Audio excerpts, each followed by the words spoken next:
let's jump into this. The development of the right brain across the lifespan. What's love got to do with it? You may be familiar with that phrase. That's Tina Turner in the background there. And again, so the shorter English, Oxford English Dictionary, which happens to be my favorite book in the world, defines love as a state or feeling of deep affection, strong emotional attachment. I'm going to come back to this idea about strong. It raises the matter of the relationship of love to attachment, especially in light of the impact of the shift of attachment from behavior in the 1960s and 70s to cognition in the 1970s and 80s, and now into emotion and into affect, and essentially into describing an emotional bond between intimate individuals. The Oxford Dictionary defines love as a noun, a feeling of tenderness, passion, and warmth, but also as a verb, to feel love for another person, actions including expressions of physical affection, tenderness, acts of kindness. The first usage from the dictionary implies love as an intense intrapersonal emotion within the person. The second, as a strong interpersonal emotional communication between individuals. I'm going to try here to understand the attachment origins of this capacity to receive, feel, and express this strong emotion of love for another by utilizing the relational perspective and of interpersonal neurobiology, which is the name of the field. I've also been editor in this field in Norton series. But again here, the structural and functional development of the early bonds of mutual love. Though love has mostly been thought to be the sole province of arts and poetry and writers from the beginning, modern biology and psychology science continues to explore this essential aspect of the human condition. This is the one field which was thought that science will never be able to, because this is ineffable, this is beyond the descriptions of science. That being the case, what I'm going to do here today is I'm going to use as a format the past and present voices, the actual voices of scientists and clinicians who have been studying this problem of mutual love. And here you see it all began with that scientist who really created interest in the biology of emotion, Charles Darwin. In the expressions of emotions in man and animals, he said, the emotion of love, for instance, that of a mother for her infant, and interestingly, that's where he begins it, is one of the strongest of which the mind is capable. No doubt, as affection is a pleasurable sensation, it generally causes a gentle smile and some brightening of the eyes. Look, he's already talking about the physiological expression of this.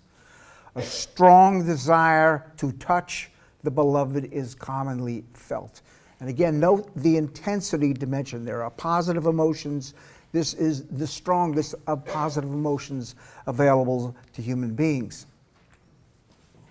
Psychoanalysis, the science of the unconscious mind, has a long history of interest in love.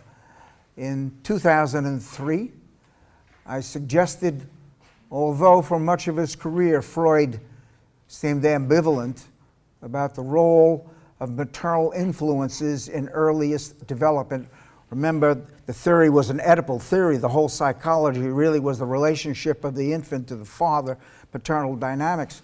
In his very last work, he said in a definitive fashion that the mother-infant relationship is unique, without parallel, established unalterably for a whole lifetime, as the first and the strongest love object and the prototype of all later love relationships.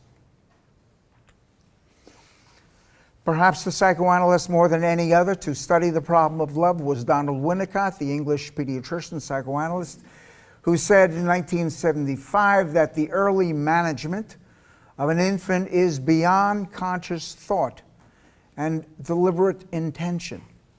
It is something that becomes possible only through love. The mother, by expressing love in terms of physical management and in giving physical satisfactions, enables the infant's psyche to begin in the infant body. That essentially we are talking about a deeply embodied experience. This is more than a cognitive experience. The main thing is a communication between the baby and the mother in terms of the anatomy and physiology of live bodies. In my 2003 book, I offered the following caption by Alex Gray. The caption of this figure I'm about to show: the bonding of mother and child is a miraculous outpouring of unobstructed love channeled through the mortal coil. And for me, this is probably still the best representation of strong attachment, this, essentially body to body. Autonomic nervous system to autonomic nervous system. They're both co-regulating their autonomic nervous system. The heart rate here is now decelerating at this point as she's calming and soothing the baby. Notice the eye-to-eye contact. Notice also the baby is on the mother's left. There are now 15 to 20 studies showing that when the mother is cradling and comforting the baby, not carrying, but cradling and comforting, she will cradle the baby on the left, which gives direct right brain to right brain contact on the left side of the body. So these messages that are going back and forth are going from the right brain to the right brain. The sympathetic nervous system is dominated by the right hemisphere. Notice also the energy. He's taken some license here to talk about the emotional energy, the strong emotional energy that's being communicated back and forth. Winnicott said that there are two forms of love in the developing infant. On the one hand, he described what he called quiet love, which is seen in moments when the mother holds and handles the infant, where they are both in a low arousal state, whereby the arousal is mutually decelerating at this point in time. This is a parasympathetic dominant energy conserving state of calming, soothing comfort. This quiet love, he said, can be characterized as a mutual dwelling of the baby and the mother, where one and one make not two, but one. Nice phrase. And on the other hand, he described excited love, and I'm going to show you pictures of these, in which the alive mother-infant relationship, in moments of thrilling excitement, contains an energetic potential. They are now in high arousal states, mutually accelerating, sympathetic dominant energy expending. The heart rate here is increasing rather than decreasing. And what we're looking at is expanding joy and excitement between the two. So here's the first quiet love. Notice the eye gaze. Notice also the baby is being cradled on the left, and as I'm suggesting again, more directly right brain to right brain. We have some evidence that if the mother habitually cradles on the right, this could lead to more possibilities of depression, because if it's right to right, this baby has direct contact, so to speak, with her emotional brain, with her limbic brain on in the right hemisphere. I'm going to show this also this afternoon. This is a mother and an infant in an Fmri scanner. And in the scanner, the infant is almost asleep here. You notice that the mother is kissing the baby's forehead here. And again here, even in this kind of a state here, this quiet love, this soothing, calming love. And then excited love. So they're now breaking into joy states. You see the heart rate's now accelerating here. high levels of intensity, joy. The dopamine system is working overtime here, and the autonomic nervous system, the sympathetic nervous system working high here, etc. And what I'm going to point out, what I've been looking at lately is, we think of love as being this calming and soothing, but actually this ability for the infant and mother to go into these high joy states turns out to be really critical, and that the baby needs more than the soothing calming, also needs these kinds of experiences. The ability to feel the vitality affects of life. Now, it may be hard to see this. This is the work of Beatrice Beebe. What you're looking at in each of these is a split screen. So in A, they're both facing each other. Notice they're starting out in a kind of a neutral state. Then look B, the mother's now opening her mouth. The baby's now beginning to open her mouth more widely. C, there's a smile on the mother's face now. The baby is now starting to giggle. There's a soundtrack to this, right? And then into D, where they're going into now higher elated states. And then into E, look at the baby's face. The baby is now breaking out into intense laughter. And then into F, where the baby at this point in time is literally at the boundary of the intensity of how much joy it can experience. The next thing it will do at this point in time, it will gaze avert, because the arousal is so high, and it'll gaze avert, and then it'll come back and signal to the mother, let's dance again, and they will go through this loop again here, moving from neutral arousal to high arousal. I want to suggest that the ability not only to feel comfort in life, but to experience intense joy, interest, and excitement is a key here. So to move along here, here's John Bowlby in 1953. Notice the name of his first book, Child Care and the Growth of Love. Actually, before he was using the word attachment, he was using the word love straight out. His colleague Mary Ainsworth, her first book, Infancy in Uganda, Infant Care and the Growth of Love. So Bowlby pointed out in his first book in 1969 that the mammalian attachment mechanism is essentially the evolutionary mechanism. It's built into the system, it's built into the brain. And in 1979, he suggested that many of the most intense emotions, and I'm coming back to that again, the strength of this emotions, arise during the formation, the maintenance, the disruption, and the renewal of attachment relationships. The formation of a bond is described as falling in love, maintaining a bond as loving someone, and losing a partner as grieving over someone, all manifestations of this love. You may remember Erich Fromm in the 50s, a very important book at the time, The Art of Loving, and he said, what meaning in both men and women does our longing for a mother have? What constitutes the bond to the mother? Motherly love is an unconditional affirmation of the child's life and needs, expressed in two aspects. One is the care and the responsibility absolutely necessary for the preservation of the child's life and his growth. The other aspect goes further than mere preservation. It's more than survival. Motherly love in this second step makes the child feel alive. Motherly love here is suggesting here that it is to the child through this emotion, it is good to have been born. It instills in the child the love for life and not merely the wish to remain alive. Fromm also described love as the experience of union with another being, where the two are blended into one, becoming one with another. Maslow, another major American psychologist in the 60s, said that beloved people can be incorporated into the self, that actually we take them into our self system. And here's Harry Harlow, another major American psychologist in the mid-century.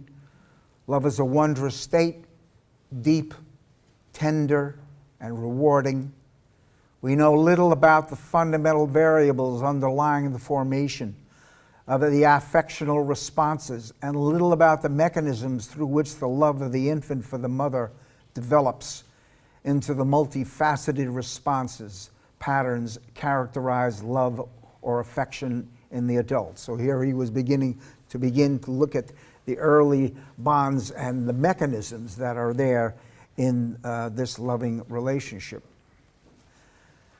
Now, this knowledge was really not available to science until the 1990s, and that was because it wasn't until the 1990s that emotion finally became investigated by science, and the links were made between the early developing right brain and emotion. 3 neuroscientists explored the connections between love and specifically the right brain. The first was McLean, who said for the mother the experience during pregnancy of the formless life within could become after birth a sense of exteriorization, an extension of the self that physiologically derives to a large extent from the right hemisphere. The right hemisphere being dominant for emotion, so we're talking about the most intense emotion. In 1990, he also said that it's the limbic system, the emotion processing limbic system, which again would be on the right side of the brain, expresses the emotional signals processed in the loving mother's right brain. That the face of the baby, the touch of the baby is being processed not in her left hemisphere, but in her right brain. So I'm going to use this chart here today, etc. Notice information coming up from the body, the arousal systems. I show the arousal systems, also the autonomic systems, into the limbic systems, emotion, motivation, and I'm going to be talking today about the amygdala and the cingulate in the limbic system, and then up into the high right hemisphere, where the orbitofrontal cortex, the right orbitofrontal cortex sits, and then information then goes over to the left, and the left is now going to process it in an analytical way, and then notice it comes back to the right. Second neuropsychologist Ron Joseph in 1992, whose book The Right Brain and the Unconscious suggested that the infant and child must experience love and nurturance, or the limbic nuclei will not develop normally, that the right brain will not develop normally if it does not have this input of this strong positive emotion. The right amygdala appears to be more greatly affected by early rearing experiences, and actually the right amygdala is in a critical period in the last trimester of pregnancy and then through the beginning of the first year. So the structuralization of the core of the limbic system is being structuralized by the information, by the relationship, the loving relationship between the two. The 2 right lateralized components of the limbic system, the amygdala and the anterior cingulate, and I'll spell this out more for you, are primary in regard to the development and maintenance of long-lasting social and emotional attachments. It is presumably the interaction of these limbic nuclei coupled with the neocortex, the orbitofrontal cortex in the high right hemisphere, that give rise to attachment and bonding behavior. In 1994 and on in 2003, I offered affect regulation theory that attachment was located in the right emotional brain, building on the work of Bowlby. And in 2003, I suggested that the infant's right brain is tuned to dynamically self-organize upon perceiving certain patterns of facially expressed exteroceptive information, namely the visual and auditory stimuli emanating from the smiling and laughing and also in calming and soothing face of a loving mother. Maternal love activates the attachment circuitry, the right brain limbic autonomic network, which includes the insula, the amygdala, the cingulate, the orbitofrontal cortex, all connected into the subcortical arousal and motivational systems. So this morning I'm going to be talking, here's the right hemisphere. The blue would be the right amygdala, coming online last trimester of pregnancy, critical period through the second month of life. The yellow is the cingulate, which will be coming online, maturing at about 3 months to about 10 months. And then the red would be the orbitofrontal cortex, coming online about 10 to 12 months to about 16 to 18 months. This right orbitofrontal system, the attachment control system, is involved in the origins of mutual love. I suggested that the observations that the right orbitofrontal region is centrally involved in self-regulation and in the short-term storage of an icon-like representation of visual objects, and that the human orbitofrontal encodes a primary reinforcer that can produce affectively positive emotional responses. This primary reinforcer would be the mother's ventral tegmental dopamine system. Support the idea that the visual image of the loving mother's positive emotional face, as well as the imprint of the mother's regulatory capacity to upregulate the child into joy, to downregulate the child by comfort, are inscribed in the circuits of this lateralized prefrontal system on the right side of the brain. It's now actually going to the pattern of the wiring of the brain through the attachment relationship. So I want to speak a little bit about George Eliot. Life began with waking up and loving my mother's face. Notice again the mother's on the left side. In 2003, I suggested that the early attachment experiences of mother-infant mutual love, described by Darwin as one of the strongest of which the mind is capable, epigenetically imprints an indelible impact on the trajectory of the right brain over the lifespan. So it has long-term effects because these circuits, these critical period circuits now, the imprinting of them are what are going to be accessed in all emotions for the rest of the lifespan. In the journal Science, you see epigenetic, which is the mother actually shaping the genome, as triggering the genes to go on and off, the genes that will imprint the brain and imprint the connectivity within the right brain. They explain how early life experiences can leave an indelible mark on the brain and influence both behavior and physical health in later life.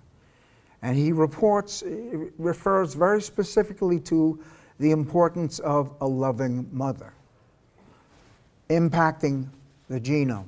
All forms of intense mutual love arise from the early affective experiences of mother-infant mutual love. And at the end, I'll move this along to adult love using the same circuits as mother-infant love.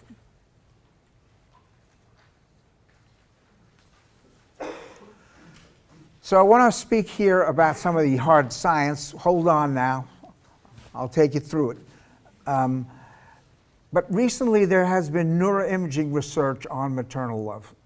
A growing number of studies on development are now available on the development of the infant brain.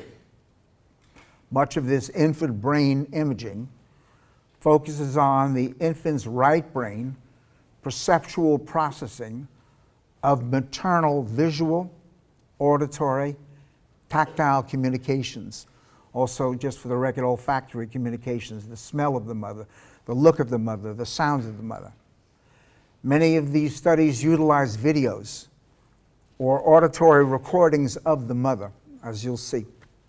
But in parallel, there is a recent surge in parental brain imaging, such as studies of the functional neuroanatomy of mothering, which is now connecting to the neurobiology of the maternal brain and the neuropsychology of parenting. So we're looking at studies on both sides here.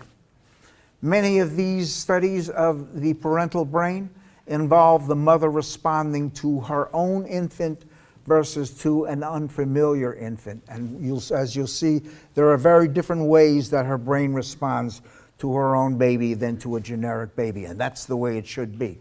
Because if it weren't that way at 12 months, we would be thinking the emotional bond is not being made here. In 2004, in the journal Neuroimage in Britain, Bartels and Zecchi produced the study, The Neural Correlates of Maternal and Romantic Love.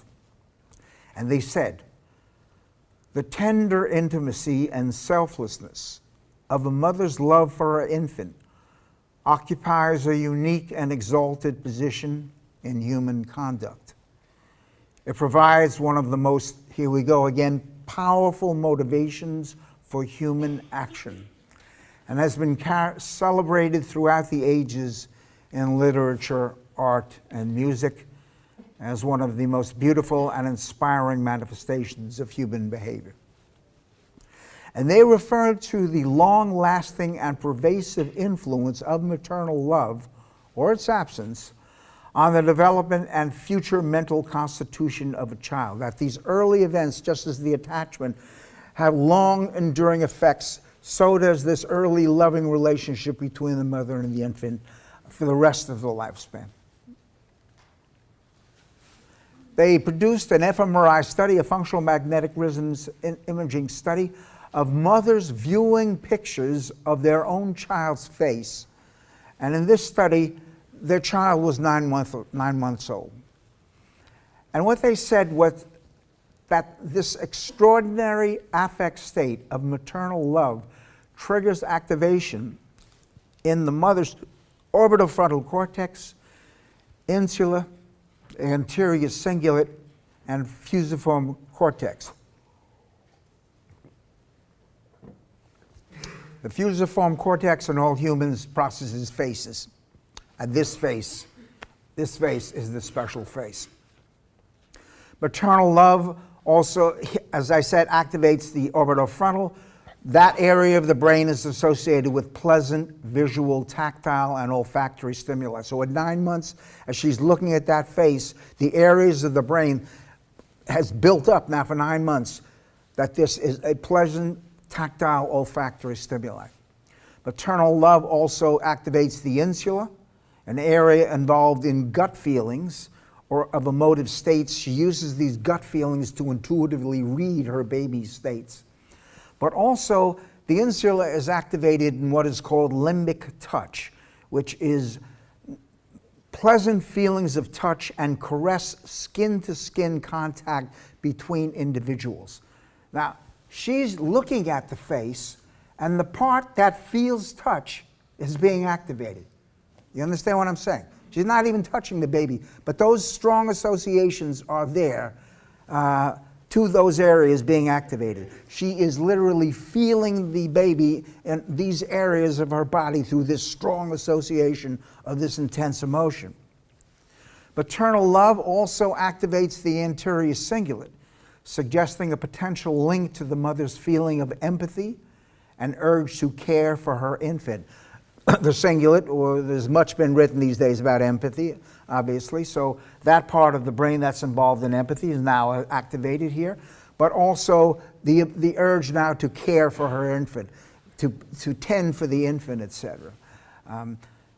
It also activates the ventral tegmental dopamine neurons, which are, as you know, are associated with highly rewarding experiences. That, just looking at that face, activates highly rewarding experiences. Also, the periaqueductal gray, which is involved in endogenous pain suppression during intense emotional experiences. That even during the intense emotional experiences, her ability here to be able to feel not only the joy of the baby, but also to be able to feel the pain of the baby, to feel the negative affect of the baby. As you'll see, it's more than, love is going to turn out to be more than just positive emotions. It's also the ability to feel the negative emotions of this baby, to feel that the baby is in distress, and how to tend to that, what to do about that. Is that distress due to hunger? Is it a cry for to come and to touch, etc., etc.? So we're seeing that area is also involved. The periaqueductal gray also suppresses pain. This area is involved actually in childbirth and makes the pain of the childbirth somewhat tolerable. Maternal love also now deactivates certain parts of the brain in the right hemisphere. These deactivations, the part of the brain, of the mother's brain, as she's looking at this face, that are switched off, as opposed to switched on, are the middle prefrontal, inferior parietal, and middle temporal cortices in the right hemisphere, as well as the posterior cingulate cortex that plays a predominant role in cognition. The part of her that thinks, that's involved in cognition, is shut down. She is feeling. She is not attempting to intellectually understand at that point in time. The second part that's deactivated, the amygdala, the temporal pole, the parieto-temporal, mesial prefrontal, has been associated with negative emotions, so the negative emotions are being shut off, obviously, but also they're found in theory of mind. So theory of mind and mentalizing is shut off while she is engaged with this baby. We're hearing a lot about theory of mind in psychotherapy, but that system is off. Her relationship here, her empathy is purely bodily-based empathy. It's not cognitive empathy. It's not thinking empathy. And then maternal love deactivates negative emotion. The amygdala is reliably activated in neuroimaging studies involving negative emotions, aggression and fear. So aggression and fear is going to be shut down now while she's looking at this face. 2004, same year, done here in the University of Wisconsin. Orbitofrontal cortex tracks positive mood in mothers viewing pictures of their newborn infant. And they go on to say that positive affect elicited in a mother toward her newborn infant may be one of the most powerful and evolutionarily preserved forms of positive affect in the emotional landscape of human behavior. Notice they're coming back to this. It's not only a positive emotion, it's the strength of this emotion. I mean, the strength of this emotion, very frequently when one is feeling it, is beyond words. When you're looking at a loving face of that infant, poets have difficulty, even poets have difficulty relating the intensity and the power of that emotion. One form of positive emotion is the infant that arises in the mother's relationship with her infant. The form of positive emotion is better characterized by warmth, nurturance, joy, and fulfillment. And I say this because when the mother is in the scanner, they'll ask her, while you're looking at that image, what subjective words come to mind right now in the experience you're in? And it's these kinds of words. Incidentally, I won't get into this, but one of the fallacies is that all language is in the left hemisphere. That's not the case. We know that the right hemisphere has language, including intense emotional words are in the right hemisphere. So here's an fMRI of the mother viewing photos of her 3-month-old infant. So now we're moving earlier down, 3 months old. Most mothers report extremely strong, pleasant emotions when interacting with or thinking about their infants. While observing pictures of her smiling infant in a never-before-seen photo, the mother describes her subjectivity as loving and motherly. And the scanner signal changes specifically in the orbitofrontal cortex, which appears to linearly track the intensity of positive emotion. that may underlie maternal attachment. The right orbital frontal, the central mechanism, the control central mechanism of attachment tracks the intensity of positive emotions because of its connections into the ventral tegmental dopamine neurons. The present study extends this work by highlighting the role of the orbital frontal cortex in the presentation of attachment-related positive affect. In 1994, I had suggested that the control system of attachment that Bowlby had described in 1969 was in the right orbital frontal cortex. Another study by Ranat, the neural basis of maternal responsiveness to infants. So now a switch. Now they began to use not pictures but videos of the baby, even stronger elicitor, looking at their own 4 to 8 month old infant. And what you see here is activation of the right anterior inferior temporal cortex, the right occipital cortex in the back, which processes vision, consistent with previous findings reported right-sided effects of face processing. So the face processing area are uniquely activated with that particular face. Viewing her own infant activates the amygdala. Now, the amygdala, there was a switch here in the neuroscience in 2004. Before 2004, the studies, especially the work of Ledoux, is that a familiar name to you? Ledoux, who had been working on the fear responses in the brain, essentially showed that the amygdala, the right amygdala, was the major fear center. But in 2004, scientists started to report that the amygdala would respond to anything that was personally meaningful and salient, and anything that was a strong emotion. So here, by this time, they were pointing out that the amygdala is commonly associated with the processing of fearful and unpleasant emotional stimuli, but also has been shown to play a part in the processing of happy expressions of facial emotion. Intense, positive faces also will activate the amygdala. And actually, there are 2 parts of the amygdala, but I won't go into that. But again, here, the strength. Meanwhile, the work is now starting to be done around the world. In Japan, in 2008, Noriyuchi, the functional neuroanatomy of maternal love, in the journal Biological Psychiatry, hard science now on the functional neuroanatomy of maternal love. And they say, maternal love is one of the most powerful motivations for the maternal behavior of mothers to care for and protect their infants. Bowlby described that a mother's love in infancy and childhood is as important for mental health as are vitamins and proteins for physical health.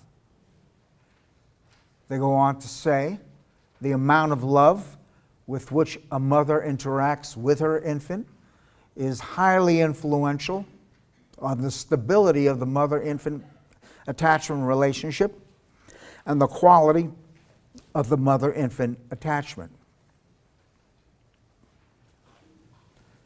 They note, the infant plays an important role in mother-infant attachment because the infant's behavior has a powerful effect on the mother's emotions. Therefore, you see the reciprocal nature of these things here. Therefore, strong maternal attachment, which is expressed in the mother as an affectionate behavior, vigilance, and protectiveness, would be induced by the infant's attachment behaviors. And incidentally, strong maternal attachment would be essentially secure attachment. In fact, all of these mothers literally are securely attached, and we're looking at securely attached mothers, securely attached babies. So here they're now looking down the line at 16 months. We were 3 months, 6 months, 9 months. Now they're going to 16 months. And here they're showing the mothers 2 different videos. In the first situation, the infant was smiling at his or her own mother while playing with his mother. And in the second, the infant was asking for his mother while being separated from his mother. The infant is joyful in the first state and actually is anxious in the separation state. Maternal love activates the right inferior frontal gyrus associated with facial expressions, as we saw. But also in the present study, the infant's attachment behaviors in the video were thought, and I like this phrase, to touch the mother's heart. This is very much the autonomic nervous system. You remember that red slide that I showed? This is directly into the autonomic nervous system in which she felt her own infant's dynamic facial expressions and actions realistically. That as she looks at that face, her autonomic nervous system generates in her body the same emotion that she's seeing on that face. Joy in the one, or some type of distress in the second. These feelings representing maternal love were elicited by viewing their own infant, regardless of whether the infant was in a positive state or the negative state. And the activity in the right was there for either the positive or the negative state. The orbital frontal is known to play an important role in the reward system. As I said, it receives ascending dopamine projections from the ventral tegmental area. This maternal love also activates, as I said, the periaqueductal gray and the anterior cingulate, which are involved in the infant's and the maternal response to the infant's pain of separation. So while that infant now is crying and is in a state of separation for her, her periaqueductal gray can feel that in her body also and feel the negativity of that. She now can literally read whether they're positive or negative states of the baby. The positive states, such as love and motherly feeling, coexisted with negative ones, such as anxious feelings and worry in the mother herself. That love is the ability not only to feel the joy, the interest, the excitement of the loved one, but it's also the ability to feel the distress of the loved one. And these are integrated together, etc. Incidentally, in a certain type of mother-infant relationship, let's say with a narcissistic mother, maybe she can feel the positive states, but she can't feel the negative states. Or maybe the depressed mother can feel the negative states, but she can't feel the positive joy states. In the best of all worlds, both of those are necessary. And ultimately, the one that we love, we can share with them both their pain and their sorrow. This is starting out right early here. In this complicated situation, the mother's emotional responses to her own infant might be appropriately regulated by monitoring her own emotional states and by inhibiting her excess negative affects so as not to show the negative expressions to her infant who is in distress. In other words, if she's picking up the baby's distress, she can pick that up, not ward that off. We have evidence to show that in dismissive avoidant mothers, they ward off the negative affect. But if she can pick those up, and there's a pain to that, she then can internally regulate that state so that when it comes back, oh, you poor little thing, rather than the negativity, the strength of the negativity that it came in. She auto-regulates it, and then she can act as an interactive regulator of the baby. Attachment is essentially her acting as an interactive regulator. The interactive regulator who can upregulate positive states in the baby and downregulates negative states in the baby. You with me on this? Okay. It's a study in 2012 by Colleen and Teddy looking at the mother's EEG response to their 5 to 8 month old infant, and they report greater right frontal activation in response to seeing one's own infant is related to maternal negative affect matching during times of infant distress and greater perceived intensity of infant joy during times of joy. In other words, she can match the baby's state, whether it's a distress state or a joy state. And when she matches that state, her face will show that expression. And in that way, the baby knows that it has been felt, that the mother does understand from the inside out, so to speak, what the baby is feeling. Now we have a communication system here, right brain to right brain communication system, which can communicate back and forth, not only positive affects, but negative affects.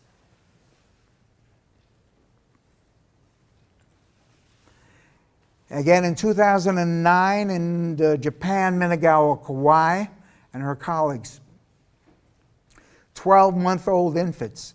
Actually, 12-month-old infants was important for many, many years, because that was the first time the strange situation was measured. And really, when we wanted to get a reading of the security of the bond of the mother and the infant, we were looking at 12 months. We now know that 12 months is way too far down the line, etc.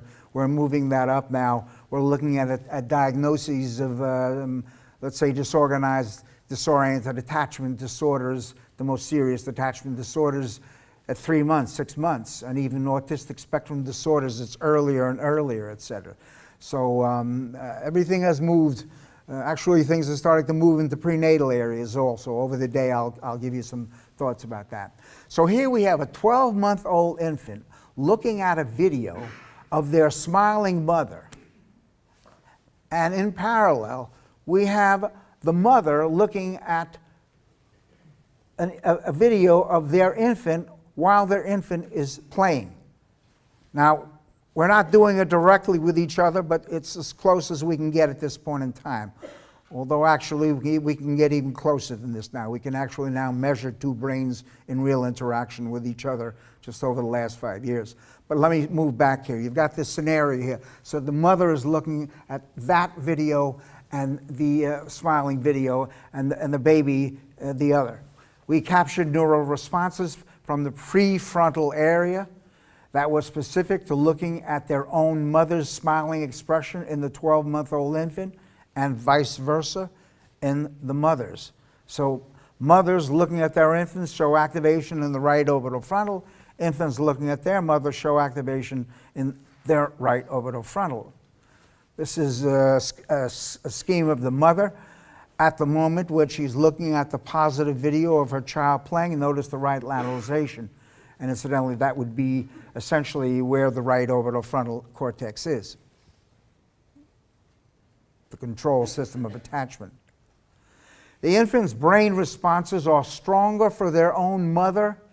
The infant's activation around the anterior orbital frontal is specific to viewing the mother's smile. So by this time, her right orbital frontal is much stronger to specifically her mother and to that bond than to her aunt, or to a friend, or to someone close. This face now has this unique special meaning. And they said in the final part of this study, our results are in agreement with those of Schore, who addressed the importance of the right hemisphere in the attachment system. And that made my day.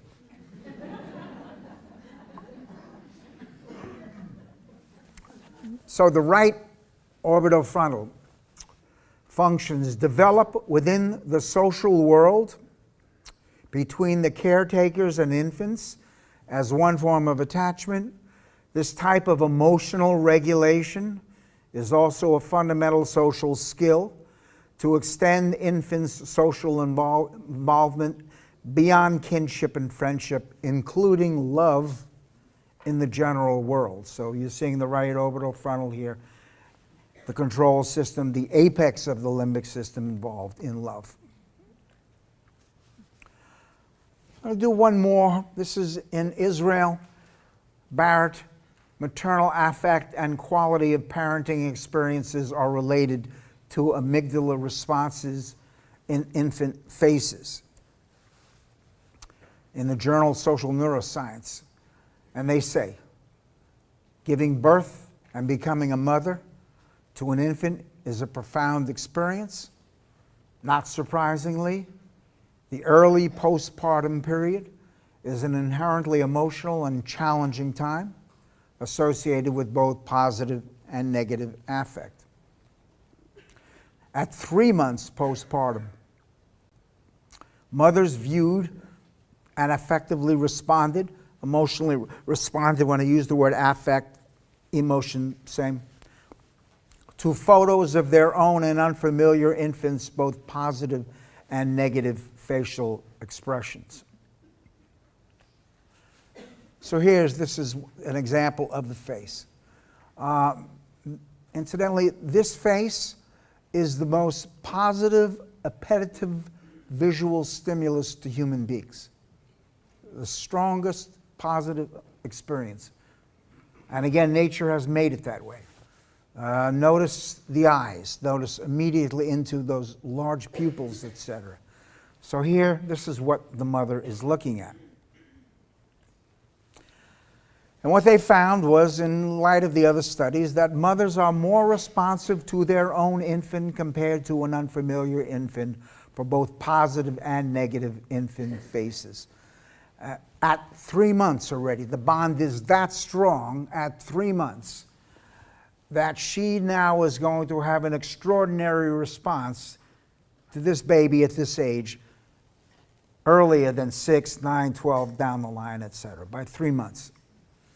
They go on to say that the regulation of mothering involves the mother's hypothalamus, which is connected into the hypothalamic pituitary adrenal axis, which is connected to the sympathetic and the parasympathetic nervous system, into the nucleus accumbens, which is connected into the dopamine system, into the amygdala, into the anterior cingulate, which I've mentioned, the orbitofrontal cortex, and also the dorsolateral prefrontal cortex.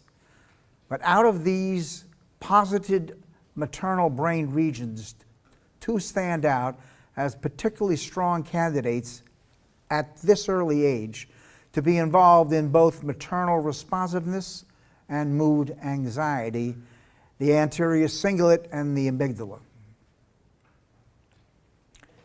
This anterior cingulate reflects processes relevant to arousal or affect that are common to both positive and negative affective or emotional responses. Keep in mind 2-3 months, because in a little while I'm going to come to the extraordinary changes that are occurring in this baby's behavior at 2-3 months. When compared to an unfamiliar infant, greater amygdala responses to one's own positive infant was associated. In other words, when she's looking at her own infant, the more intense the amygdala response, the lower the maternal anxiety, the lower the maternal distress, the fewer the symptoms of depressed mood, and the more positive attachment-related feelings about her infant. The amygdala is the core of the limbic system, and again, responding to strong stimuli. Greater amygdala response to one's own infant's face reflects more positive and pro-social aspects of maternal responsiveness, feelings, and experiences.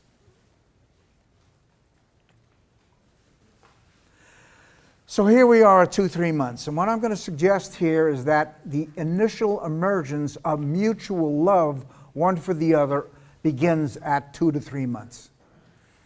Notice the social brain network is partially active starting at least 3 months of age, and I've suggested that at 2 to 3 months is a critical period of onset for the basolateral amygdala and the anterior cingulate. They're both now coming online. They're both now beginning their period of myelinization.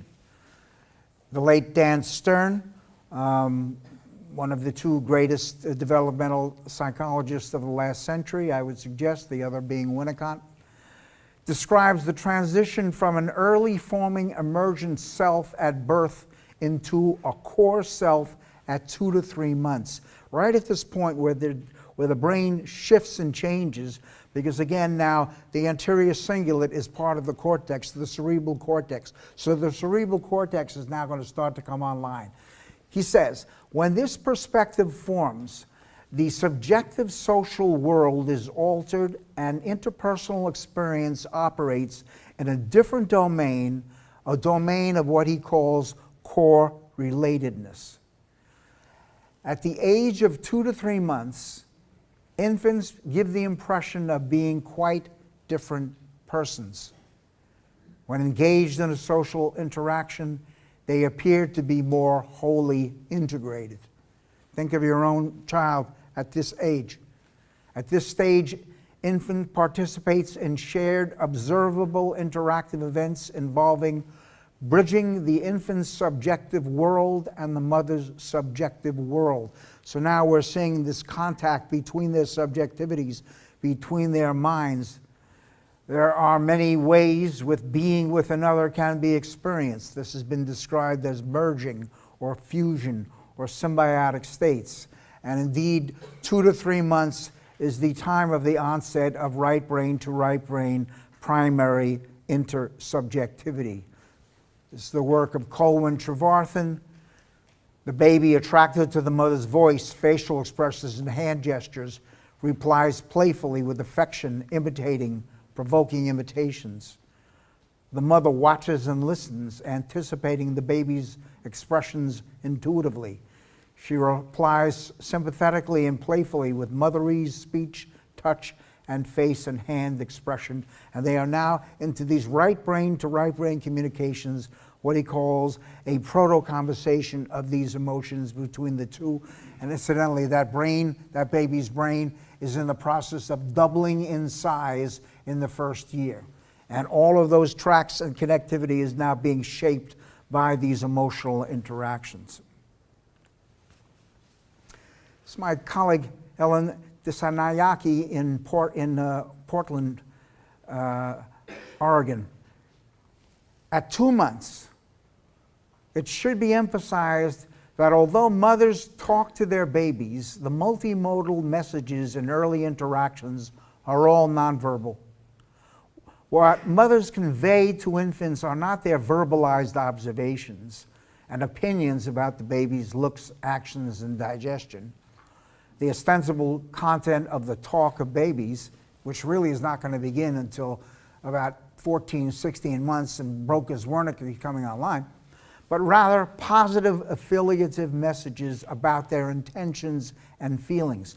So the nonverbal communications, these facial expressions, gestures, etc., is you interest me, I like you, I am like you, I like to be with you, you please me, I want to please you, you delight me, I want to communicate with you, I want you to be like me. These are all being communicated non-verbally through these expressions and tones of voice. Again, the primordial expression at 2 to 3 months, the core self. In the burgeoning emotional communicating attachment relationship, the mother-infant are sharing moments of intense, upregulated positive arousal in play states and downregulated negative arousal in soothing states. The loving mother at this age now is interactively regulating both states of sympathetic excited love and parasympathetic quiet love, allowing the infant now to integrate these embodied affective states. These face-to-face experiences of right brain state sharing, of mutual mother-infant love, structuralize Stern's core self, which he says is activated at an unconscious level throughout the lifespan, our core self.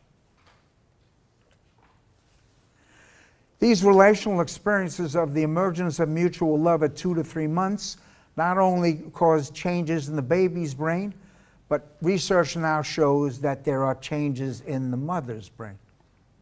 It's a study done in behavioral neuroscience.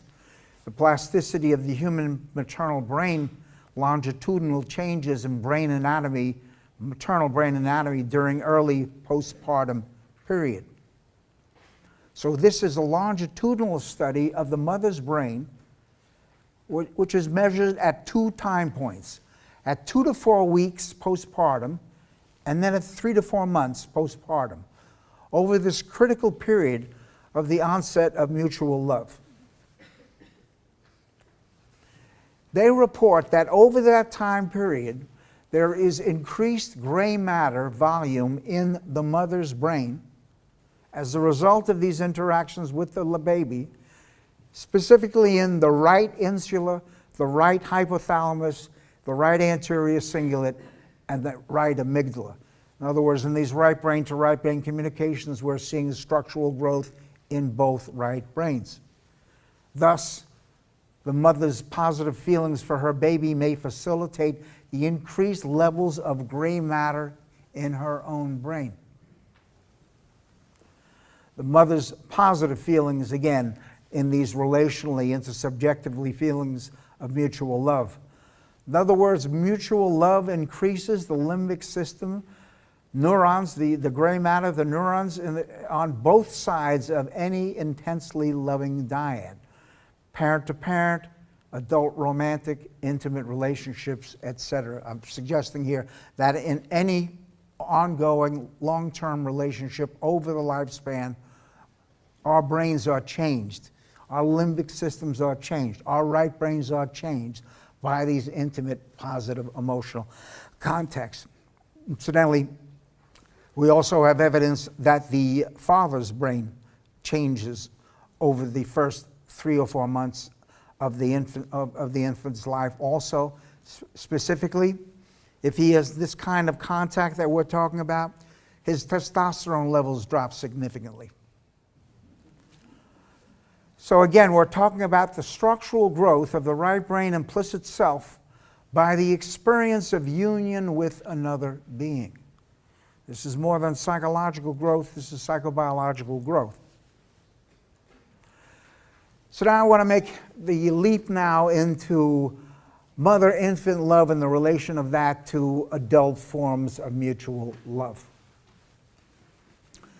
These are my colleagues in Italy, Amaniti and Galisi. The name Galisi may be familiar to you, that's mirror neurons. And he says, as Daniel Stern has written, expressions of love begin early in an astonishing way. Mother and child behavior overlaps with the behavior of two lovers. For example, mother and child look at each other without speaking, hold a physical closeness with faces and bodies in constant contact, display alterations in vocal expressions or synchrony of movements using the prosody of the voice, and perform particular gestures like kissing each other, hugging, touching, taking the face or the hands of the other. Infants as well as adults. When parents speak to their child or lovers talk with one another, they emphasize the musicality of the words instead of the meaning. They use baby talk, and they express a wide range of nonverbal vocalizations. Facial expressions assume a special register also, altering and emphasizing the facial mimic. There is also a choreography in the movements of mothers and baby, like those of two lovers. They move in synchrony, getting closer and more distant on the basis of a common rhythm.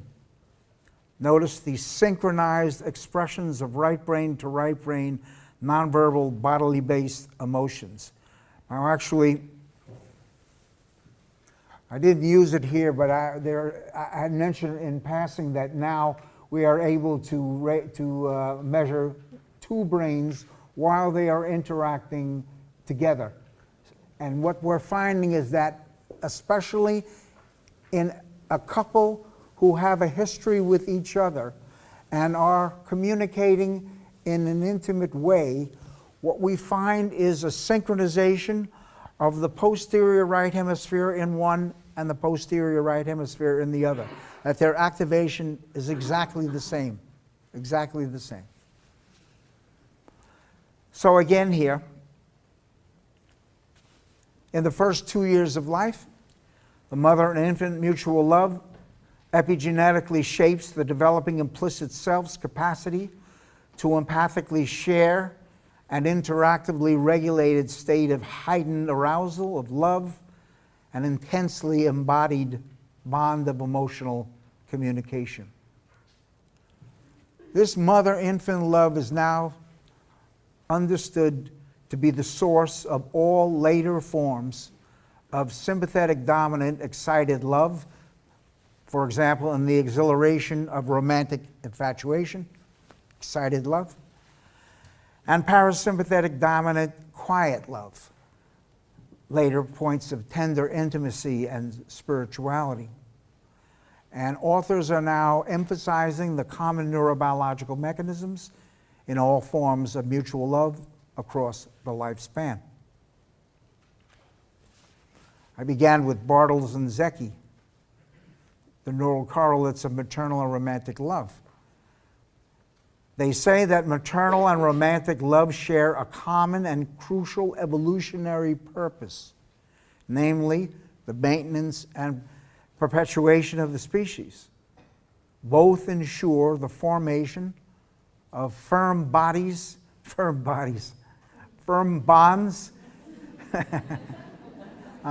I'm jumping from love to sexuality. Both ensure the formation of firm bonds between individuals by making this behavior a rewarding experience. They therefore share a similar evolutionary origin and a similar biological function.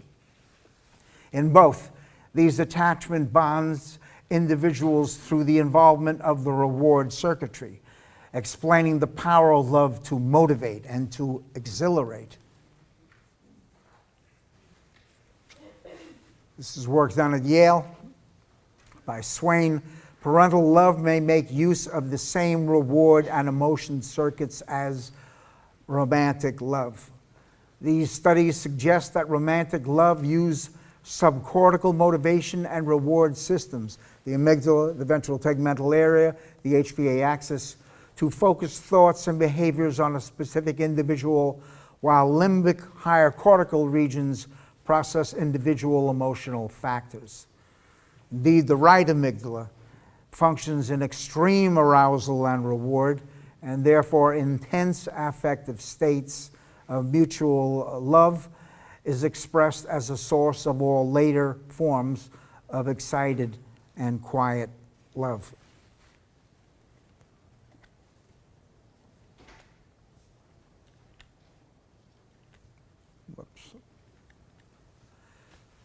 So this is Stern now on the sense of the early developing core self, which evolves at 2 to 3 months, which is involved at that point in excited love at later stages of life. And Stern puts it this way: the sense of being with another with whom we are interacting can be one of the most forceful experiences of social life. Falling in love provides a normal example. Lovers are not simply preoccupied with one another. The loved other is often experienced as an almost continual presence, even an aura that can change almost everything that one does, heighten one's perception of the world, or reshape and refine one's very moment.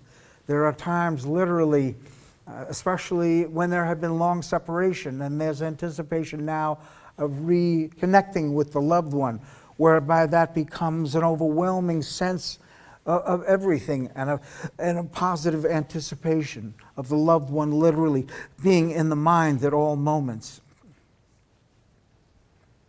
Also happens more if you're younger. So here's excited love and heightened regulated sympathetic arousal. Notice in Nature Neuroscience.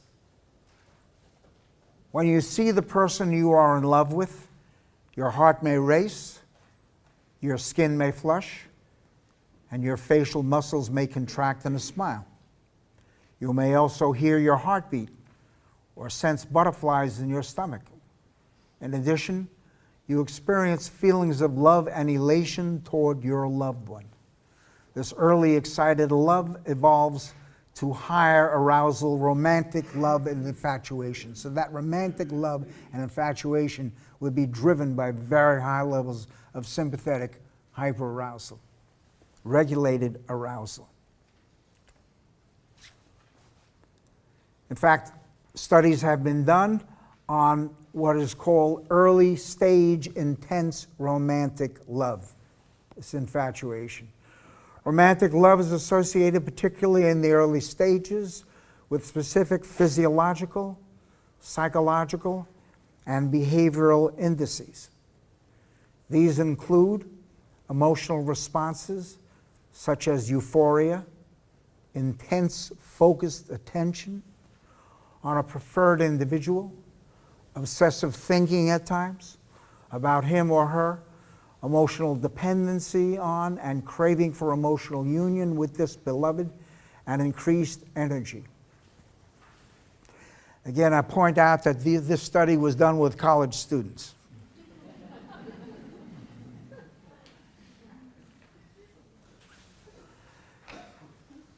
There's another study by Helen Fisher, who is probably the world's expert on brain systems involved in romantic attraction and also lust, and does an Fmri on individuals who proclaim to be intensely in love. And they find activation in the dopamine-rich association areas associated with reward and motivation, namely the right ventral tegmental area, which includes all the dopamine neurons, in the right posterior dorsal body and medial caudate nucleus. High levels of dopamine here. Amygdala activity at this point in time, though, decreases in this state of intense love. Reduced fearfulness. In fact, in this state, the things that might one be fearful of in this state with another human being, the fear is just not there. The result suggests that romantic love uses subcortical reward and motivation systems to focus on a specific individual, and limbic cortical regions process individual emotion factors, and that there is localization, heterogeneity for reward functions in the human brain. But Fisher also describes quiet love in intimate moments. In humans, adult male, female, or adult male, adult female, female attachment, often called companionate love, is characterized by a feeling of calmness, security, social comfort, emotional union. In quiet mutual love, two right brain, limbic, bodily-based autonomic systems are communicating, synchronizing, and resonating with each other. This is the famous neuroscientist Emily Dickinson. The rose did caper on her cheek, her bodice rose and fell, her pretty speech like drunken men did stagger pitiful. Her fingers fumbled at her work. What ails so smart a little maid? It puzzled me to know, till opposite I spied a cheek that bore another rose, just opposite another speech that like the drunkard goes, a vest that like the bodice danced to the immortal tune, till these two troubled little clocks tick softly into one.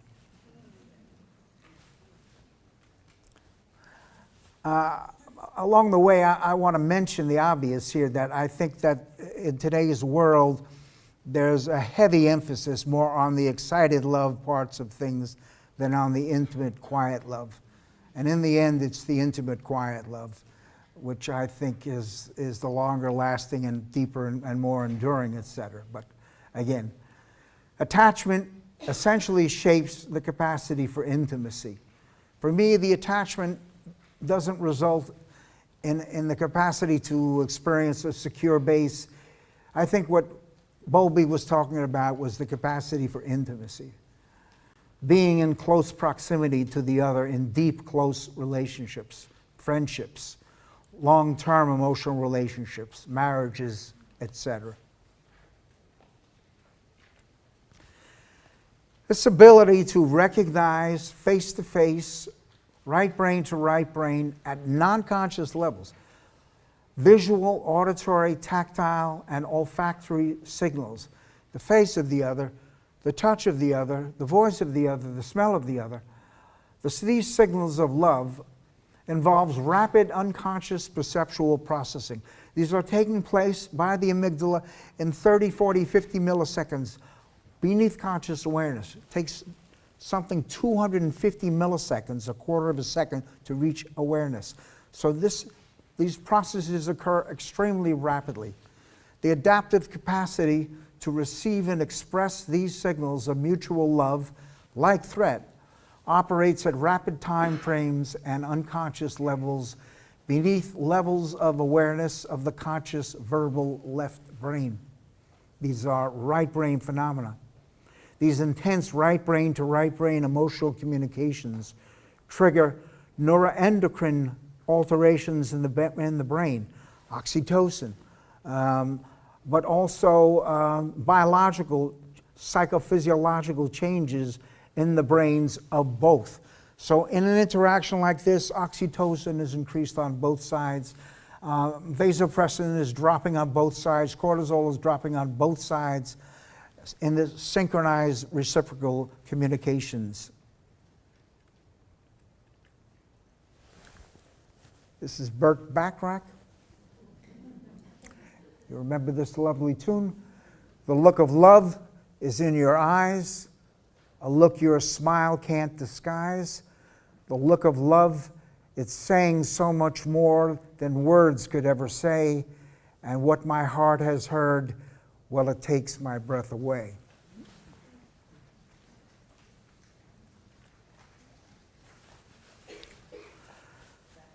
This is the late Henry Crystal, my colleague Henry Crystal, who actually was one of the pioneers in trauma psychology, but also took some time to ponder this matter of love. And he says, just as white light contains all the colors of the spectrum, so love encompasses all the feelings reflecting our living process. When we get a chance to observe it, as in self-healing or in promoting the expansion of the conscious recognition of our selfness, we are especially prone to equate it with life forces or the full enjoyment of our identity and unity. Love is the affective state that is favorable to the achievement of the most comprehensive self-representation. So all of us have this ability deep within our representations to see ourselves as loving individuals. And that mutual love is what expands this mutual core self in both here. Notice I'm really emphasizing more the mutuality of it and how these literally expands this feeling in two intimate, close human beings. Aaron said that love arises from a desire to expand the self and including that other into the self, as well as by associating expansion with that particular other. That our self system gets expanded in time as we are in communication with the loved one. The self-expansion involves internalizing the loved others into our self system at the level of overlapping neural representations of self and other. In fact, Maslow said that beloved people can be incorporated into the self. Starting at the beginning, this mother is being internalized into the wiring of this baby's brain. This baby is being internalized into the wiring of the mother's own self system. And then as we move along in time, in any loving relationship, that precious other actually is in the same synaptic space as our own right brain self system. Baumeister and Leary are now emphasizing how important it is that caring, concern, and affection be mutual and reciprocal, and they conclude apparently love is highly satisfying and desirable only if it is mutual. So I want to end up with these two last slides here, and I want to broaden it and ask, how can the culture promote mother-infant mutual love? The matter now of early development, the matter of the centrality of early development has now moved beyond the sciences into the culture. And it's in the culture as the culture provides, let's say, maternal care, paternal care, optimal daycare, etc., etc. And a lot of, most all cultures are now providing these situations, except as you'll see later in a later lecture, except for one culture, which does not have a national program of maternal and paternal care, which is the United States of America, which is the shame of the United States of America. I'll talk about that later. So here's Winnicott. If human babies are to develop eventually into healthy, independent, and society-minded adult individuals, they absolutely depend on being given a good start. And this good start is assured by the thing called love.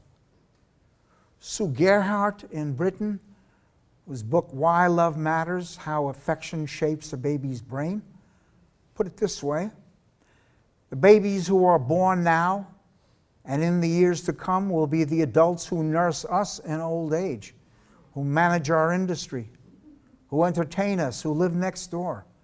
What kind of adults will they be? Will they be emotionally balanced enough to contribute their talents, or will they be disabled by hidden sensitivities? Their early start and the degree to which they felt loved and valued will surely play an important part in determining that. But even then, beyond the culture, Noriyuchi, the amount of love with which a mother interacts with her infant is highly influential on the stability of the mother-infant relationship and the quality of the mother-infant attachment. The maternal love for the infant is now thought to be a biologically essential mechanism for the preservation of the human species. And I thank you for your attention.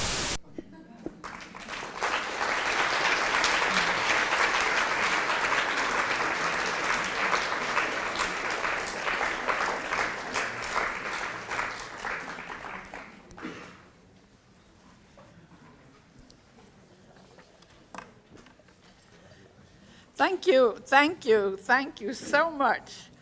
It's so stimulating listening to you. And now we have actually even a little bit more time than we thought for questions and comments.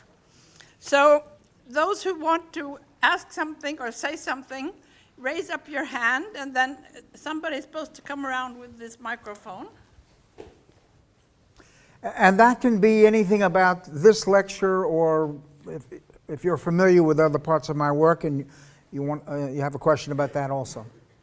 Yeah, I can stand up. My name is Rune Fardal. I met you in 2014 in the other school on that lecture, very interesting. But I'm interested in this concept of eye contact. And I write a question down that, can you explain what eye contact really is? Because it seems to be more than looking at each other's eyes. Does it actually contain mimic, the voice, smell, and the physical contact? Okay. Dr. Schore? Yes. In the first book that I wrote, essentially, when I had the mother and the infant, making contact with each other, there was a strong focus on the eye contact between these two individuals. There are variations and forms of eye contact, and there's a difference between looking and actually making physical and emotional contact with another human being by looking directly, by directly making contact with the eyes of another human being. The eyes are regulated by the autonomic nervous system. And so in the sympathetic state, they're expanded, and the parasympathetic state, they're contracted. But when we're making this kind of eye contact, what we're contacting is the body's only external extension of the sympathetic nervous system. Our eyes literally are the sympathetic nervous system here. And when the eyes are in this contact and they're in a positive state, what you will have is an expansion, a dilation on both. Some years ago in Spain, they would use dilate the eyes in order to look more beautiful, etc. So this really becomes a situation in psychotherapy, as a matter of fact, because when the left hemisphere, the way that the left hemisphere sees the world perceptually and the right hemisphere sees it subjectively are two very different things. It's possible to look at somebody. It's also possible to look through somebody. But in the case where the full attention is there, and in these cases of eye contact, the full attention is there, the bodily connection between the two starts to synchronize. Not a synchronization of the thinking mind of the left hemisphere, or not a synchronization of thoughts, etc. That being the case, in the matter of eye contact, it's also a matter of knowing when to make the contact and when to break the contact. And frequently what you'll find is that after there has been long periods of contact between the mother and the infant, they'll both break gaze. They'll break gaze because literally the intensity of the arousal can be very high. Now again, when two people are in this situation, the arousal level is rising, okay? Which would not be the case in purely looking.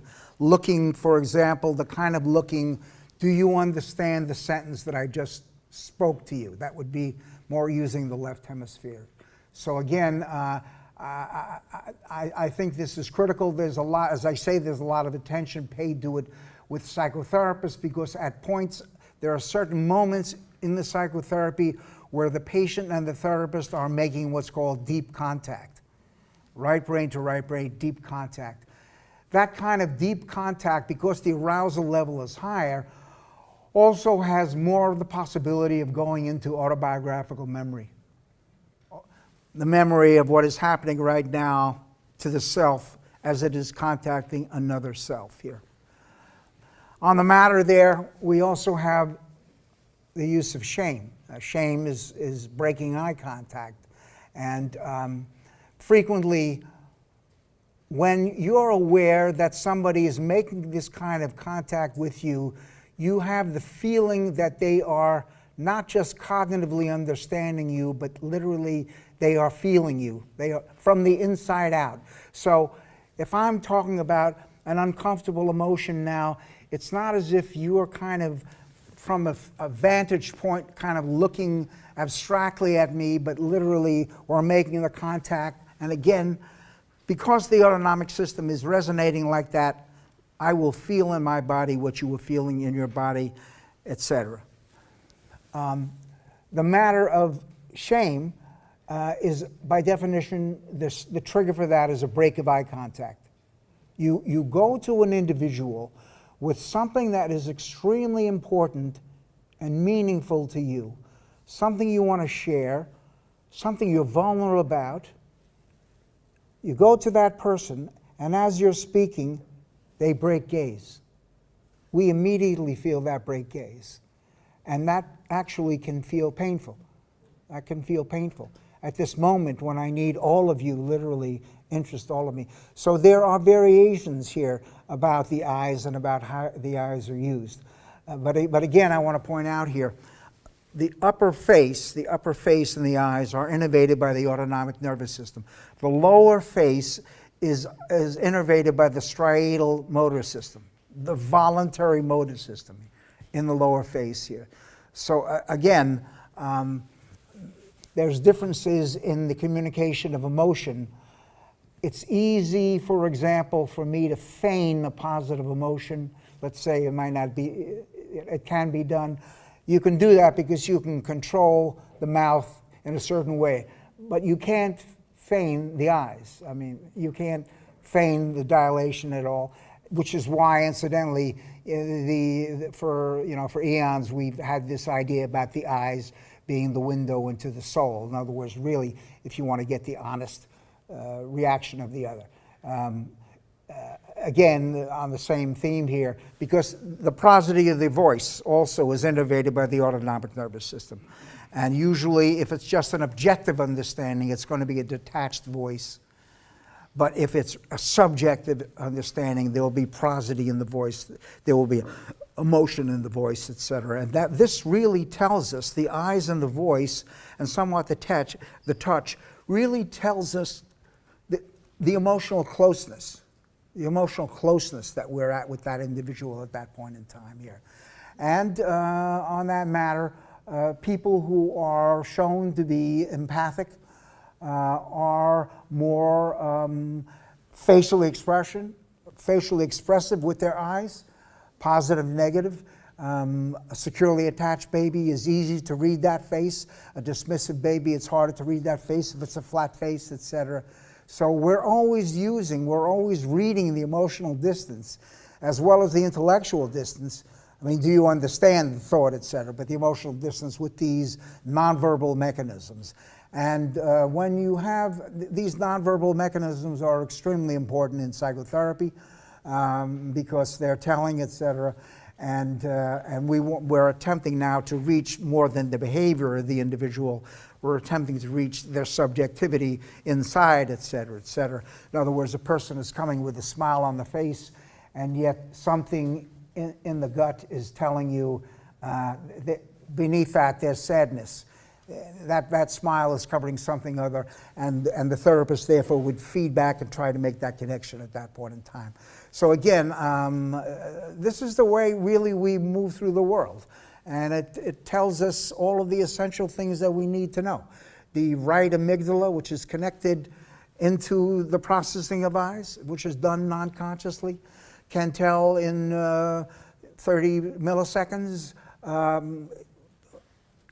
is it safe? Is it dangerous? Can tell the gender, can tell are you relaxed, are you not relaxed, etc. All these essential mechanisms are being communicated through these nonverbal right brain to right brain communications. Yeah, hello, is the microphone working? Yeah, okay. My name's John Downing. There's a lot of discussion going on now in Norway about at what age small children can start in nurseries. What my question is this mother right brain to infant right brain, own infant right brain? There is obviously a kind of a specificity here, but what I'm wondering is when can it start to be transferred to the little child in relation to other caretakers? In other words, if they start in a nursery. And sort of how specific is this sort of love feeling? Because, I mean, you can't just fall in love with somebody and then just substitute somebody else for that, you know what I mean? Well, people do, but, you know, it's, okay. So my question is really, you know, at what age can a little child then safely be in the hands of other caretakers? Or, because as I understand it, this specificity, it's as if the mother and the child love each other in a sense. So when can this sort of be generalized so that they can not just as well, but it's quite okay for them to be in the hands of other caretakers? That's rather a long-winded question, but the idea was not so long-winded. The last lecture of the day, I'm going to really move much more specifically into this right brain to right brain communication, and also I'll be talking about some time periods on it, and I'll come back to it.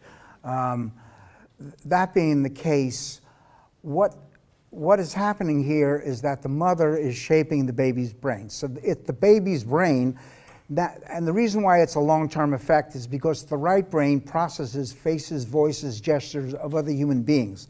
So not only the mother, but ultimately the capacity now to read the nonverbal communications, and that's what I'm suggesting is the key here, to read the nonverbal communications of other human beings. And usually it will go from the mother and then to the father and then maybe to close family members, etc. And then, you know, it'll go into a daycare situation. But usually it moves through the family first on that kind of situation. The right brain is in a growth spurt from the last trimester until the middle to the end of the second year. The middle to the end of the second year. So earlier on in many cultures, the child would not be really starting nursery school until after that time. But again, I want to come back to this. There's another factor to play here. The left hemisphere is going to come into a growth spurt at around 16 to 18 months. So now you have the baby being able to speak and get his needs met through speaking and language development, etc. That is also an important situation because in a nursery, although early on I'm suggesting the nonverbal communication, and I think is a key there, because the sense of self really is this nonverbal self, and ultimately down the line, it's the emotional aspect that must be tended to first. Later, we have educational systems that are going to inculcate language. And I'll show you a study that I picked up from your own literature, or your own Norwegian literature, about I think it's in the second year of life in daycare nurseries, hardly any language was being used with the child, especially during, let's say, a social situation like a lunch situation. So it's complicated. You have to remember, from where I come from, we're putting infants into daycare at 6 weeks old, which is astonishing and clearly has negative effects. And the idea about, in the United States and actually across the world, the difference between early entrance into daycare and later entrance into daycare is really important. The externalizing psychopathologies really are associated with early entrance into daycare, which is why we're seeing such an increase of externalizing psychopathology in the United States, etc. But here, you're dealing with a different time, and the point of it is you're dealing with a different brain. You're dealing with a different brain, because by the middle to the end of that year, that right brain has passed through a maturational sequence, and now the left is starting, and the baby is now starting with a right that has come to maturity, and now a left which is beginning, etc. And that would be, I can tell you, somewhere between 18 and 24 months. So there's a difference at that point in time. That being the case, the American pediatrician Barry Brazelton, do you know this name? Kind of Dr. Spock, Brazelton. We had discussions about this, and he made public announcements about this, that he said that essentially the child should be staying home for 2 years. Yes, Judy? 2 years. As a pediatrician, and for all of the learning that it needs, but also it's a matter of those structures being available, because the behaviors are based on the structures being available. So his recommendation, strong recommendation, was 2 years. And essentially what he would say, and actually we'd had conversations on this, and this was some time ago, was a mother is going to, a woman is going to live to, let's say, 78, 80 years. So if that is the case, devoting the first 2 or 3 years of your life to evolution and to evolving the most healthy infant that you can, etc., that devoting that sliver of time, that small sliver of time, is a good use. Now, I realize that things have changed. We have different situations in terms of the realities of economics and other things. But I would be thinking to, roughly now to come to your answer, I'd be thinking about late into the second year.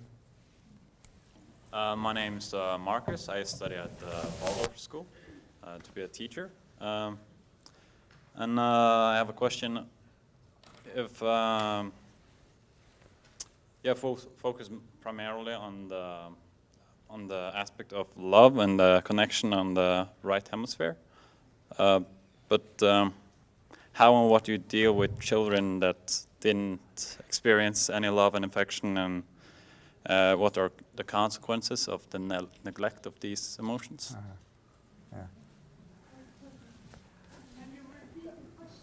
Yeah, what would be the consequences if there was a severe lack of love in these early critical periods and such? Let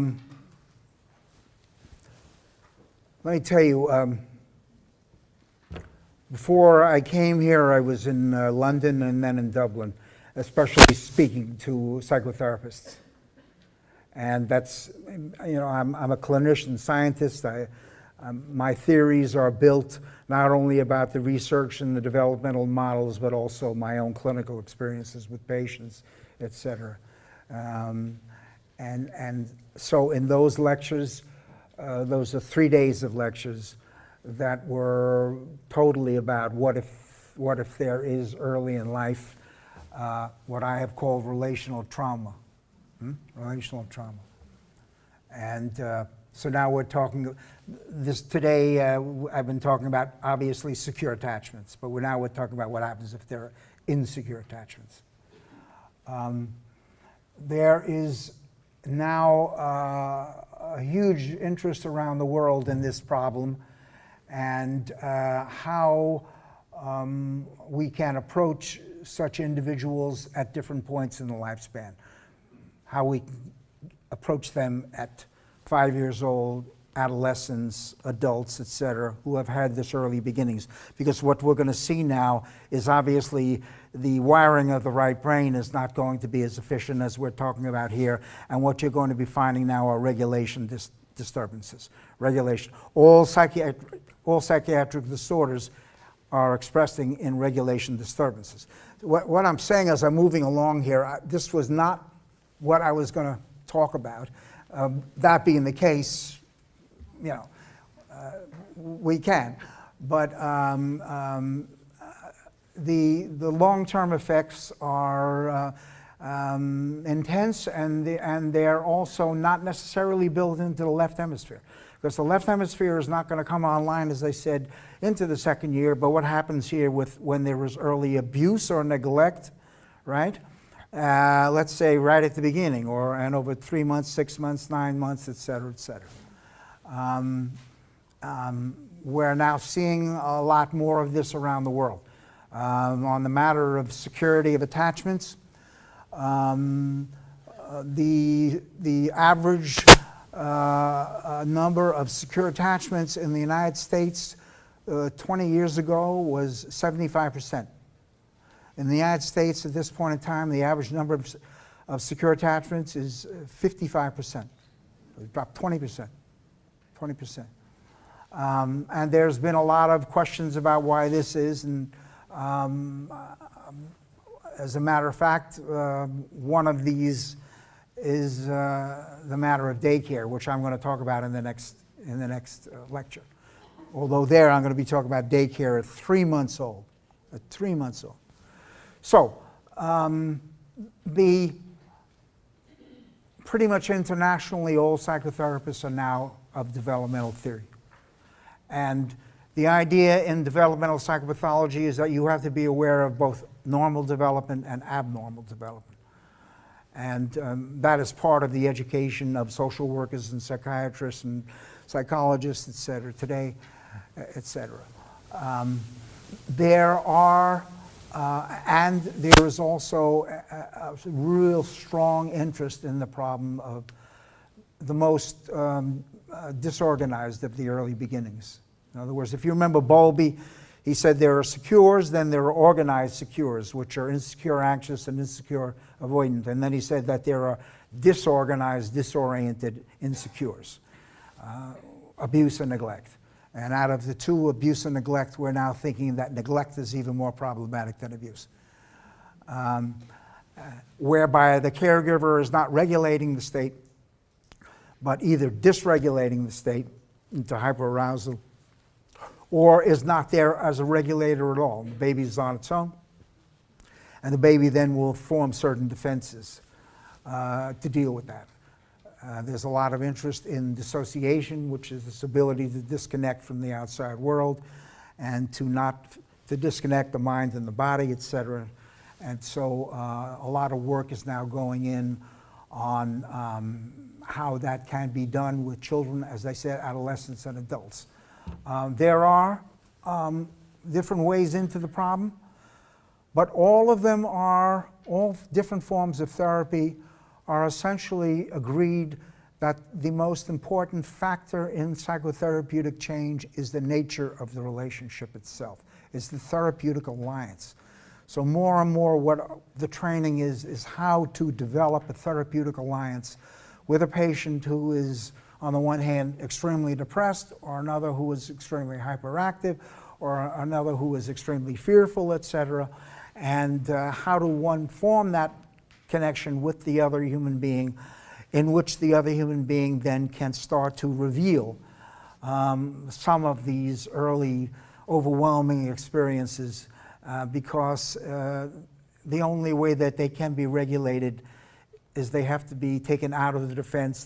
Some of the pain has to be felt, and then has to be communicated to another human being. And at that point in time, then the work can really move along. But more and more, we're looking at not only the patient's defenses, but therapist defenses, because there are certain parts where we're moving away where, you know, when the patient is dropping down right, you know, dropping down into more dysregulation into right, if the therapist at that point goes up left and is detached and interprets, that can have an iatrogenic effect also, etc. So the point of it is here is that the latest models are including not only the psychology, not only including psychodynamic, because only the psychodynamic is going to touch literally what is unconscious, and these mechanisms are strongly unconscious, but also how to deal with the patient, the therapist's own defenses, and what kinds of affects the therapist can tolerate. In other words, all of us have blind spots. There are affects that we can tolerate. Men can remain pretty regulated as they get into more aggressive states, but they don't do as well when it goes into holding on to really deep senses of hopelessness and helplessness.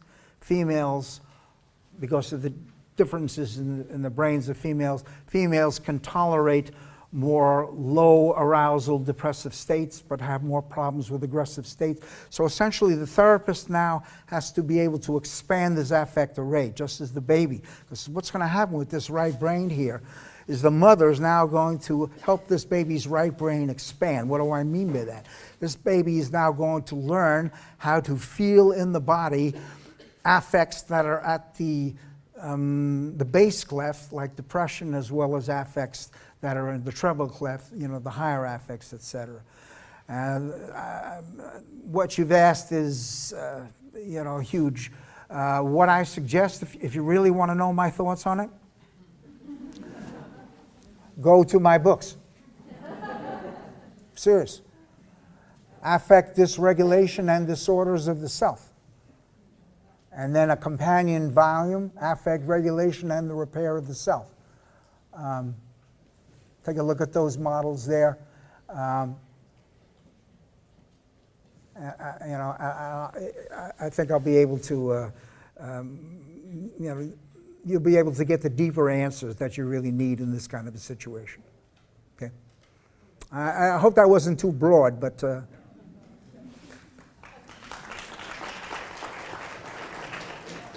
I just want to say one other thing about that. I wasn't going to talk about it. There's been a shift in psychotherapy. The shift was the key to the change mechanism was the patient would have insight into the symptomatology. That the therapist would interpret the patient's behavior and feed them back in interpretations. And that now would increase the patient's insight, and that would lead to the mechanism of change.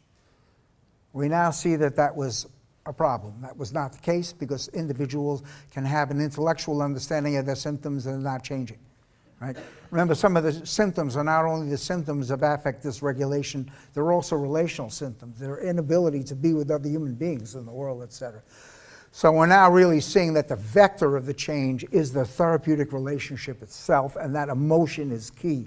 So it's moving from cognition and thinking into emotion, bodily-based emotion per se, etc. And again, I'll talk more, I may talk more about this also. I see it, there's been a shift in all of psychology and psychiatry, and from the 70s to now, from cognition, from behavior therapy, to cognition, cognitive behavioral therapy, to emotion, bodily-based emotional therapy. Okay, thank you. Hi, my name is Nina. Is it working properly? Yeah, okay. I'm here as a mother of a 2-year-old and also a psychologist. And I seem to remember from my studies that most of the literature that we were reading about this subject focused pretty much on the relationship between the mother and the child. And I'm wondering now, because the family constellations are changing, the modern family is changing. So I'm wondering generally, where does research on this subject stand on the instances where the mother is not there for some reason from early on, when in the cases of adoption, or if the mother is ill, or some other case where right. The biological mother is not there, or a female even, right. From the beginning. Right. Okay, thank Right. you. Yeah.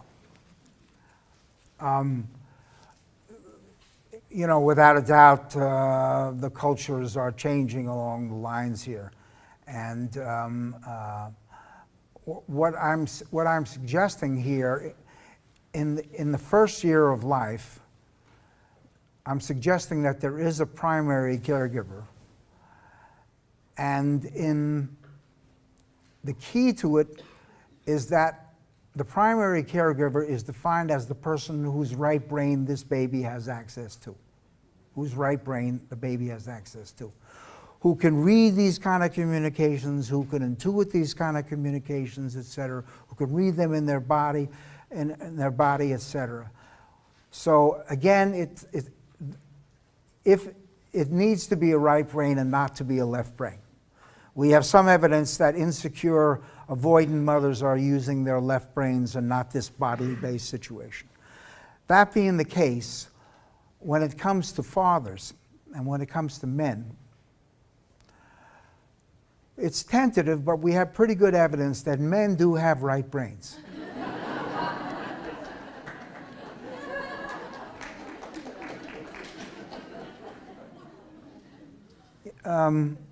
My own interest in all of this work, emotionally and intellectually, came from my first child, my daughter, and what happened to me as a male, and my ability to understand, you know, the kind of communications that she was sending out also.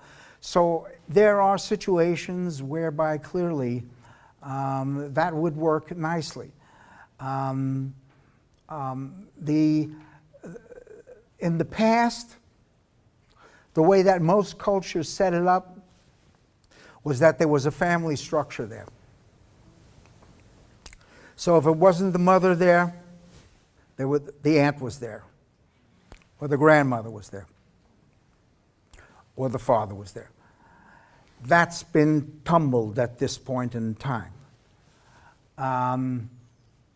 And I think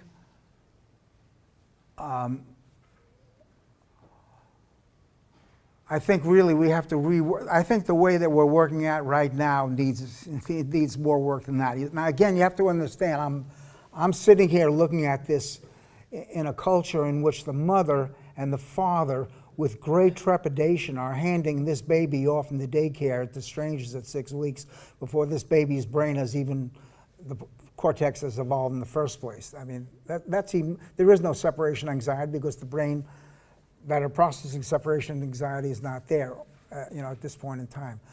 I think that this question is one of the central questions that we are facing, that every culture is facing, about this matter of how can we give the best and the optimal early beginnings to our infants.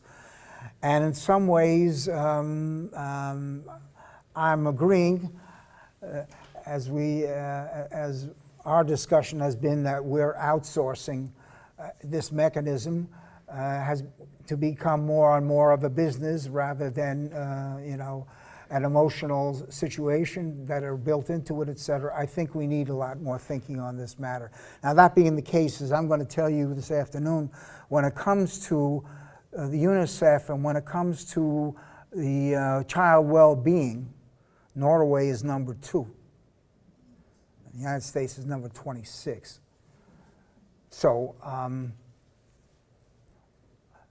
the idea that it's the father staying home is a much better situation than if it's handed into a nursery, because there is a bond to that there, and there is the involvement and there is the intensity to that is built into the system. I'll get back to this question also this afternoon when I talk more about child care. Thank you. And I still have 4 speakers. There's the woman on the 5th row, and then I have a man on the, no, he withdraws. So after him, I have a man on the 5th row. Can we take some of these after the next break? What time were we supposed to go? Well, we're continuing now till 1/2 past. Half past. Okay. Hello, my name is Vibeke. I'm studying special education right now. And my question is a little bit in the line of the previous question, because it seems to me that the studies have been focusing on that the mother and the infant, that the mother has given birth to the infant herself. And I was wondering about the relation between an adopted child or a child born by a surrogate, for instance. Yeah. And you suggested a little bit about the right. Yeah. Thank you. In that case, what we have here is that, the baby has been in utero in another womb there. And so the baby has been exposed to kind of different rhythms there. And now, and those rhythms are kind of shaping its temperament, so to speak. But ultimately, I think what is important here is if the adopted mother can more or less learn her baby's rhythms and being able to shape herself around those rhythms and form these kinds of reciprocal interactions, I think that the situation usually works out well. I also think it works out well if the adoption is done early. The later, I see more problems in that kind of a situation. The other thing that we're looking at now in utero would be whether or not there were obviously toxins in utero. I mean, if there was alcohol in utero or such, this could be problems, and I'll be talking somewhat about that this year, later on. But again, I think that if the mother can learn those rhythms, it'll work. I say that from personal experience. We have adopted children.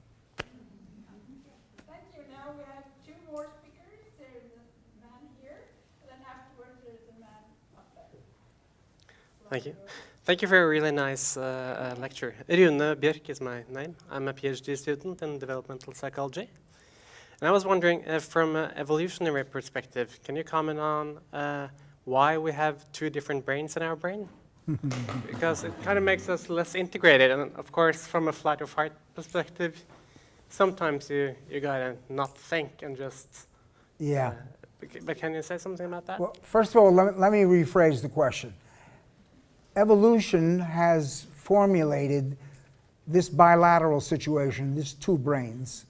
And incidentally, that's not just in humans. Because for a long time it was thought, well, the left hemisphere is verbal language and the female, you got spatial on the right. But then it turned out that the lateralization is there subcortically also as well as cortically. The right amygdala is going to do something in the left amygdala. There is now, so the question is, evolution has done it this way, and evolution ultimately knows why it did it this way, etc. And what is the meaning of that? What I would suggest to you is the differences between the two brains are remarkable. If you really want to get a quick read on that, either my own work or read Ian McGilchrist. You know, the British neuropsychiatrist Ian McGilchrist, McGilchrist, where he talks about, in 3 chapters, study on study about the differences between the 2 hemispheres, etc. They are not duplicates of each other. They have different growth spurts even. The right goes into a growth spurt first, and then it goes to a left, and then right and left along the lifespan, etc. The left hemisphere goes to sleep before the right. The right clearly is dominant for emotions and for social emotional intelligence and for socialization factors. The left is more analytical, logical, abstract. The right is more intuitive, etc. So essentially what it has done, it's given us these 2 brains so that we can be a whole person. The other thing is that one brain cannot do what the other can do. So it's not as if one can, compensate for the other also, etc. But you'll see, when it comes, for example, even with emotion, mild to moderate emotion is dealt by the left hemisphere. Mild to moderate, anxiety. But strong emotion in all animals is on the right side of the brain, etc. And all individuals, when we're under stress, we're moving from the left to the right. The basic stress regulating mechanism in the brain is in the right hemisphere, not the left hemisphere. The right has more connections into the HPA axis, including the sympathetic nervous system. And the list goes on and on. The other thing I'll mention here is that it used to be thought that the left hemisphere was dominant. Now, incidentally, what I said this morning, in right-handed people, 95% of right-handed people have language in the left hemisphere and have face processing in the right hemisphere. In left-handed people, 80% of left-handed people have language in the left hemisphere. So this cross-dominance is not, that doesn't work out that kind of way there either, etc. So the basic regulation systems are on the right, and that's why they're more essential to things like psychiatric disorders also. I suggest one of the great fallacies is that we have a single unitary brain. That's not the case. At all points in time, one of these is in the foreground, one of these is in the background. And when we're, right now, as I'm speaking to you, Broca to Wernicke, we're both left in the foreground because you're following my phonemes, the semantics, you're following my semantics. But as we shift now and it gets into something emotional, the right will come into the foreground of consciousness. The other thing that's important to understand is that the major effect that one hemisphere has on the other is to inhibit it. The left inhibits the right inhibits the left. So the question about resilience is how can we literally use the right in an emotional context, use the left in a more, in a more intellectual, auditory, language context, etc., etc. So it's 2 brains. It's 2 brains. And nature has made it, I think, with a value judgment that the first one to come online is the right. I mean, that's essentially what regulates our bodily functions, regulates our emotional states, regulates our distance with other human beings, etc., etc. So that one, the right, I'm suggesting the right hemisphere is dominant. Last piece of this it used to be thought that language was the highest function that human beings had, and therefore the left hemisphere was dominant. But we now know that humor, empathy, compassion, intuition, creativity are all right brain functions. And again, to be a full human being, etc. So it turns out, to get back to the earlier question about what happens if things don't go well early in life, you have certain forms of personality. Let's say an insecure, dismissive personality who's essentially attempting to live in the left, who's attempting to figure out how to be in the world with other human beings socially, logically, and analytically. That's not going to be there, etc. So it's the access to both of these hemispheres that I think is critical, but in the end, to give the meaning, actually meaning is generated in the right also. That's why more and more now we're now looking at these right hemisphere studies, which only started to come out really since the 90s. Well, they started the split brain studies in the 70s, but in the 90s. Thank you. I'm sorry we have time limits, and as the lunch break is rather short, I think we just have to end at 12:30 exactly. So we take the last question here and the last answer, and then we go for lunch.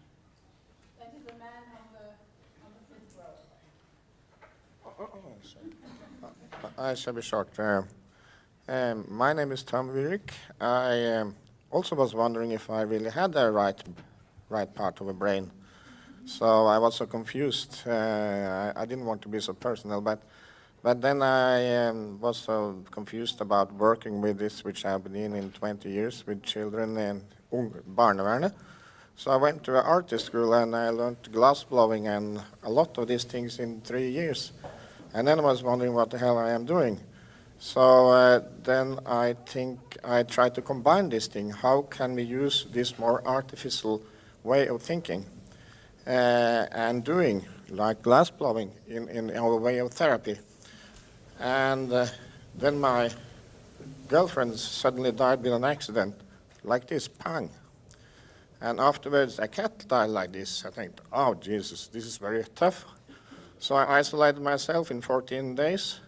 And then I also met Susan Hart. I don't know if you have heard the Danish with these 3 parts of the brain. She called this prefrontal and the limbic and the autonom. I don't know if you have this, we call it tredelt hjernen. So I had just been together with her 1.5 years. But before that, I think that I see that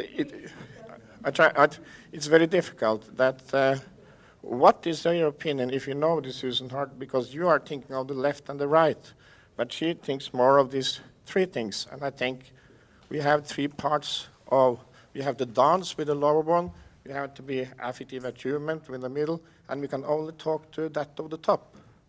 But maybe this is not your interest, or? Yeah, the brain is conceptualized in 3 different dimensions. There's a left-right dimension.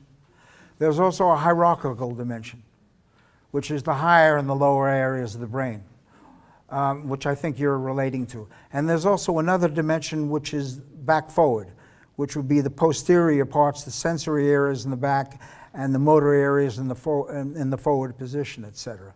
So we're looking at 3 different conceptualizations, but there, in each hemisphere, there is a higher and lower, there is a back and a front, also, etc. So ultimately, we're talking about the hierarchical structure of the brain, which was studied a long time ago. When I say cortical and subcortical, I'm talking about higher and lower.